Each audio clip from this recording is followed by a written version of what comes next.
تاکہ ختم قرآن کی سنت بھی پوری ہو جائے. نہیں ہو سکتی اگر تو کوئی گناہ نہیں ہے, لیکن یہ کہ اگر ہو جاتی تو بہت اچھا. ختم قرآن کرنے والا ایک اور تیسرا گروہ بھی ہے, اور وہ لوگ صرف اجر و ثواب کے لیے کرتے ہیں کہ زیادہ قرآن سنیں, ہم 2 3 4 قرآن سن لیں, زیادہ کھڑے ہو. وہ تو پھر بہت ہی اچھی بات ہے اگر ایسا کوئی کرنا چاہتا ہے.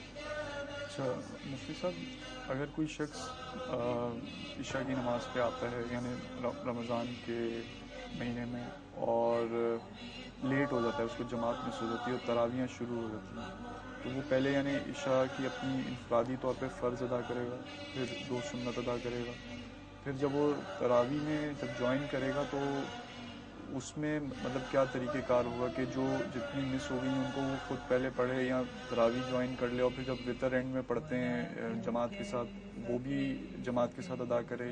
اس کے بارے میں ذرا بتائیے. اگر کسی کی نماز نکل گئی تھی امام کے ساتھ اور وہ آیا تراویح ہو رہی تھی, تو ان کو پہلے فرض پڑھ کے 2 سنت پڑھنی, یہ ضروری ہے. اس کے بعد تراویح میں شامل ہو جائیں. اب فرض کریں کہ تراویح ان کی 2 رکعت والی 2 رکعت چھٹی ہیں, ہو سکتا ہے 4 چھٹی, ہو سکتا ہے 6, تو جماعت کے ساتھ تراویح پوری پڑھیں. اور اگر جو تراویح چھٹ گئی ہے وتر سے پہلے اس کو ادا کر لینا ممکن ہے اگر, تو وتر سے پہلے ادا کر لیں. یعنی فرض کریں کہ تراویح پڑھ کے فارغ ہوئے, ان کی 4 رکعت چھٹی ہوئی, انہوں نے دیکھا, ان کو پتا ہے کہ ابھی امام صاحب ابھی تھوڑی دیر ذرا لمبی دعا کراتے ہیں اور 2 منٹ کا وقفہ دیتے ہیں, لوگ پانی وانی پیتے ہیں, پھر وتر کے لیے کھڑے ہوتے ہیں. پھر انہوں نے اندازہ لگایا کہ میں اتنی دیر میں 4 رکعت پڑھ لوں گا, تو ان کو چاہیے کہ 4 رکعت پڑھ لیں تاکہ امام صاحب جب تک دعا کرا کے فارغ ہوں, پانی وانی پی کے, تو وتر میں شامل ہو جائیں. لیکن اگر ان کو اندازہ ہے کہ میں 4 رکعت نہیں, میری رکعت اتنی چھٹ گئی ہیں جو وتر سے پہلے نہیں ہو سکتی, مثلا 10 رکعت چھٹ گئی, تو اب 10 رکعتیں وتر سے پہلے پڑھ لینا تو ممکن نہیں ہے. وتر تو مسجد میں زیادہ 1 2 منٹ کے وقفے سے شروع ہو جاتی ہے. اس صورت میں ان کو چاہیے کہ وہ تراویح کی رکعت کو چھوڑ کر جماعت سے وتر ادا کریں, اور وتر ادا کرنے کے بعد تراویح جو بقیہ رکعت ہے اس کو ادا کر لیں. وتر کا جماعت سے پڑھنا جو ہے وہ رمضان کے اندر سنت موقدہ ہے, جماعت سے پڑھی جائے گی وتر.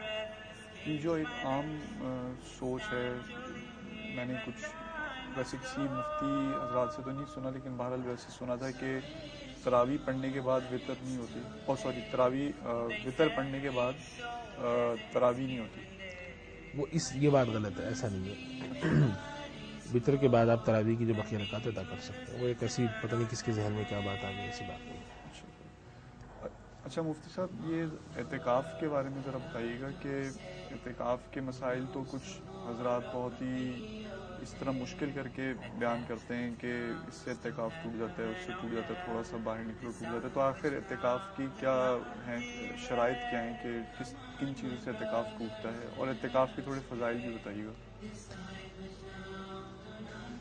دیکھیں, اعتکاف کی فضیلت تو حدیث میں بہت آئی ہے.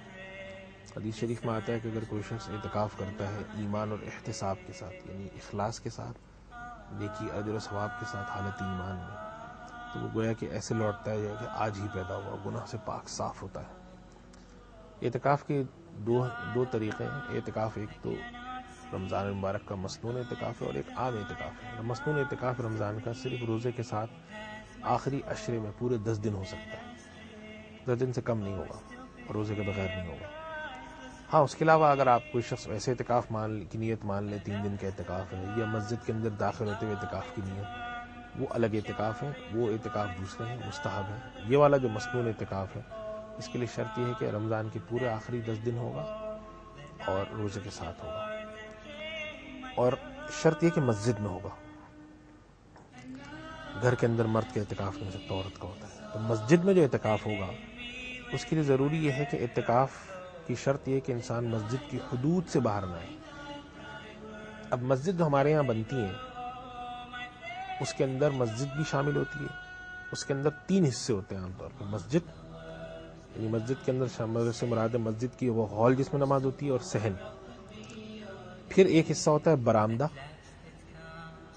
جو کہ مسجد کے ارد گرد کچھ جگہ بنائی ہوئی ہے انہوں نے, اور پھر تیسرا حصہ ہوتا ہے وضو خانہ اور استنجا خانہ وغیرہ. عام طور پہ مسجد کے اسٹرکچر, چھوٹی مسجدیں ہوتی ہیں تو اس کے اندر مسجد کا صحن ہوتا ہے, اس کے ساتھ ہی وضو خانہ ہوتا ہے ایک طرف.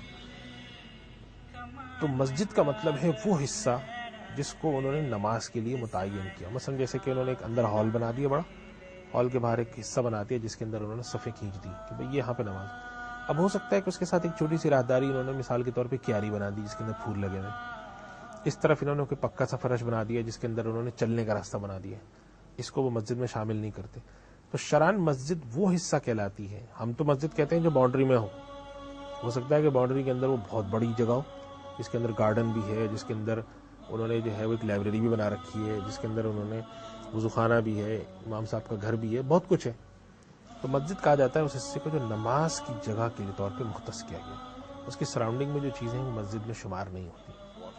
تو حکم یہ ہے کہ جب انسان مسجد کے اندر رہے، مسجد سے باہر نہ نکلتا ہے تو ضرورت کے تحت نکلے. ضرورت انسان کی دو ہی ہے، کھانا پینا یا حاجت، بیت الخلاء جانا. اس کے علاوہ کوئی ضرورت نہیں ہے. اس کے علاوہ جو ضرورت علماء نے لکھی وہ بیماری کی لکھی ہے کہ اگر ایسی بیماری کے ڈاکٹر کے پاس جائے بغیر کوئی چارہ نہیں ہے، یعنی کہ ڈاکٹر یہاں نہیں آ سکتا فرض کریں تو ڈاکٹر ہی ایسا ہے، ڈاکٹر نے کہا مسجد میں جا کے میں کیا دیکھوں، عام طور پر مسجد میں، پھر اس صورت میں ڈاکٹر کے پاس جا کر دکھا کے آ جائے. اگر ایسا سخت مرض ہے نہیں تو یہیں پہ علاج کر لیں. تو یہ مسجد اس کی پابندی. تو اب یہ جو آپ نے سوال کیا تھا کہ لوگ کہتے ہیں کہ بھئی باہر نکلنے سے وہ سختی کرتے ہیں، سختی کی بات نہیں ہے. ہمارے یہاں روش یہ ہو گئی ہے کہ اعتکاف کر رہے ہیں لوگ، تو انہوں نے اعتکاف کا مطلب یہ لیا ہے کہ بھئی اب تراویح پڑھ کے فارغ ہیں تو دن بھر تو سوتے رہتے، نیند نہیں آ رہی کیا کریں.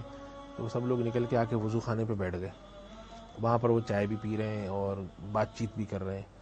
اب بسا اوقات وضو خانہ یعنی کہ میجورٹی آف دی کیسز وضو خانہ مسجد کے باہر ہوتا ہے، شرعاً جو مسجد کے علاقے، ویسے باؤنڈری کے اندر تو ہوگا لیکن جو مصلی ہے جہاں پہ نماز پڑھی جاتی اس سے تھوڑا فاصلہ دے کر ایک طرف دیوار کے ساتھ وضو خانہ بنایا. اب وہ مسجد کا حصہ نہیں ہے شرعاً، اور مسجد کا حصہ نہ ہونے کی وجہ سے مسجد کے احکام بھی اس پہ جاری نہیں ہوتے، یعنی پاکی ناپاکی کے جو مسائل ہیں. ورنہ مسجد کے اندر آپ تو نہیں پوچھا لا کے رکھ دیں گے، لیکن یہاں پہ پوچھا بھی رکھتے ہیں، یہاں پہ صفائی بھی ہوتی ہے، گندگی بھی دھلتی ہے.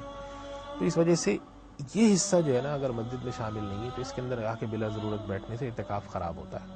یہ مسئلہ صحیح ہے.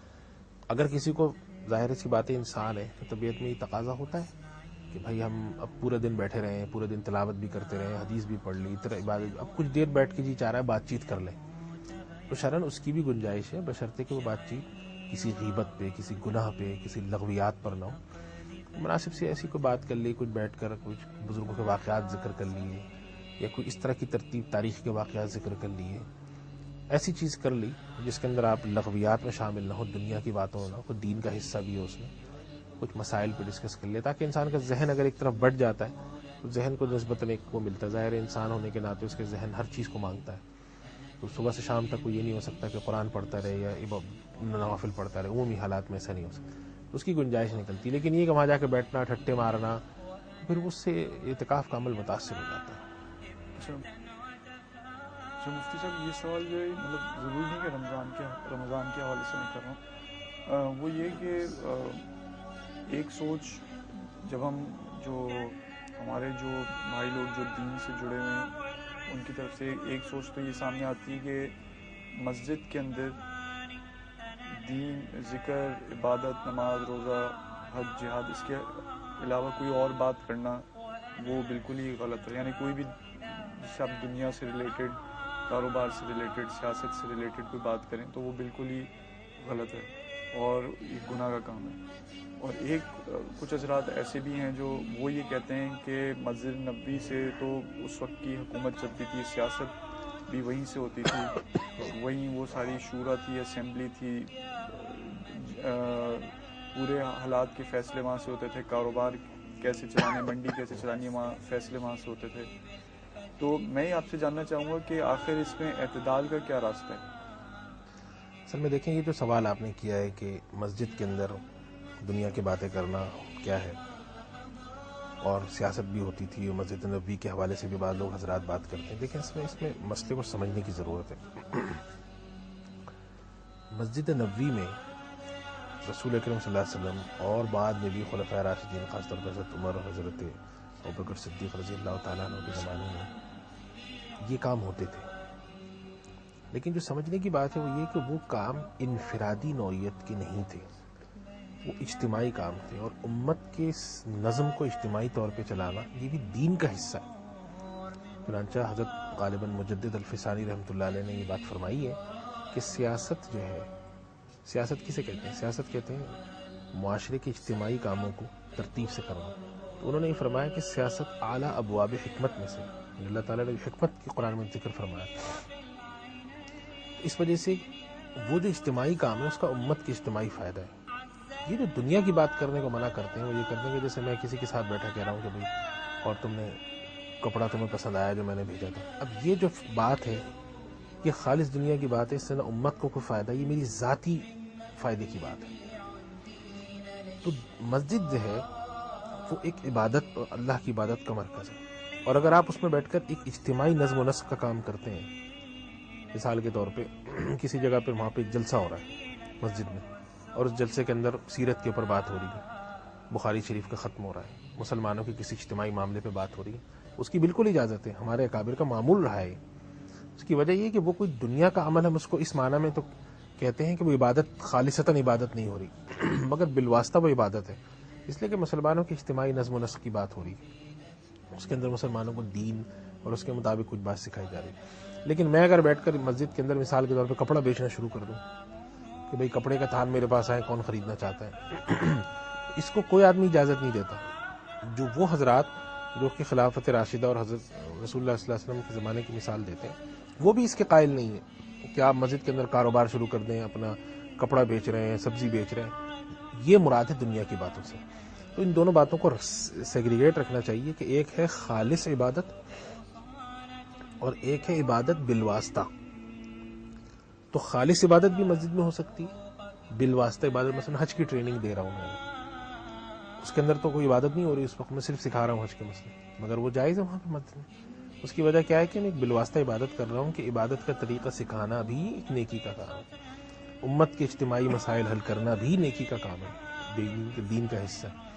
اگر میں بیٹھ کے وہاں پہ اسٹاک ایکسچینج کی طرح کاروبار شروع کر دوں، اس چیز کو رسول اکرم صلی اللہ علیہ وسلم نے پسند نہیں فرمایا۔ اور عام طور پہ دو آدمی جب بیٹھ کے بات کر رہے ہوتے ہیں اپنی دنیا کی، وہ خالصتاً یہی بات کر رہے ہوتے ہیں، اس کے اندر دین کا نہ کوئی بالواسطہ عبادت کا پہلو ہوتا ہے نہ بلا واسطہ عبادت کا پہلو ہوتا ہے۔ تو ان دونوں باتوں کا اگر فرق سامنے رکھیں تو بات بڑی واضح ہو جاتی ہے۔ مفتی صاحب، میں آخری سوال آپ سے یہ کرنا چاہوں گا کہ کوئی شخص استطاعت رکھنے کے باوجود بھی جان بوجھ کے روزہ نہیں رکھتا، کیونکہ ایسے بھی لوگ موجود ہیں، ان کے بارے میں شریعت کیا کہتی ہے؟ یہ بتائیں۔